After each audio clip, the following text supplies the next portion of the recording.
আসসালামু আলাইকুম। নিশ্চয়ই সবাই ভালো আছেন। আলহামদুলিল্লাহ আমিও ভালো আছি। আজকে আমি বলবো শৈশব থেকে কৈশোর এই বয়সের কিছু গুরুত্বপূর্ণ কথা।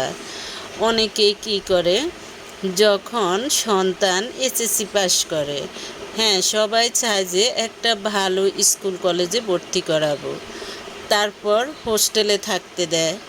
দেখা যায় যে সামর্থ্য নেই, ভাবে যে টিউশন করে বা যে কোনোভাবে কয়টা টিউশন করেই সে নিজের চলা নিজে চলতে পারে, অথবা যেই সব, বিশেষ করে আমি এখানে মেয়েদের কথাই বলতেছি, অনেক মেয়ে আছে সাহসী, তারা বলে যে আমরা হোস্টেলে থেকেই আমরা পড়াশোনা করব, আমরা টিউশনি করে বা দেখা যায় যে কয়েকটা টিউশন করলে আমাদের কিন্তু পড়ার খরচ হয়ে যাবে, এগুলো বলে। তারপর ইন্টার পাসের পরও সেম দেখা যায় যে অনেকেই পাবলিক ভার্সিটিতে চান্স হয় না, তখন তারা কি করে বিভিন্ন প্রাইভেট ইউনিভার্সিটিতে ভর্তি হয়। বাবা মায়ের সামর্থ্য নেই অথবা কম, তারপরেও ভর্তি হয়।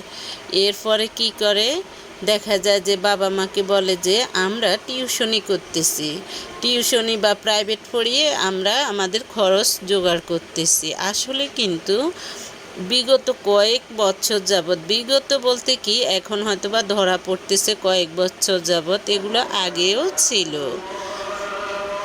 দেখা যায় যে বিভিন্ন হোটেল থেকে অনেক প্রাইভেট ভার্সিটির মেয়েকেই উদ্ধার করা হয়। তারা কি করে, দেহ ব্যবসা করে তারা আসলে পড়ার খরচ চালাচ্ছে।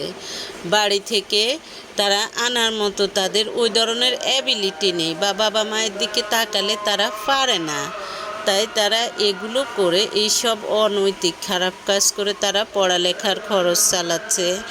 তারপর বাবা মাকে বলে যে আমরা কিন্তু প্রাইভেট পড়িয়ে টিউশন করে আমরা আমাদের পড়ার খরচ চালাচ্ছি, অথবা আত্মীয় স্বজনকে বলে। কিন্তু সবাই তো আর ধরা পড়ে না, ক্যামেরার বুকে কিছু ধরা পড়ে, কিছু তো থাকে ক্যামেরার আড়ালে। তবে আমি বাবা মাদের উদ্দেশ্যে বলবো, আপনারা কিন্তু সচেতন থাকবেন। মেয়েরা যদিও বলে আমরা টিউশন করে আমরা নিজেদের খরচ নিজেরা জোগাড় করব, তারপরেও আমরা ভর্তি হব। কোনো ক্রমেই নিজের ফুল অ্যাবিলিটি না থাকলে কখনো আপনার মেয়েকে প্রাইভেট ভার্সিটিতে ভর্তি করবেন না, অথবা নিজের জেলার বাহিরে ভর্তি করবেন না। দেখা যায় যে তখন তারা বিভিন্ন অনৈতিক কাজে, খারাপ কাজে জড়িয়ে যায় একমাত্র টাকার জন্য।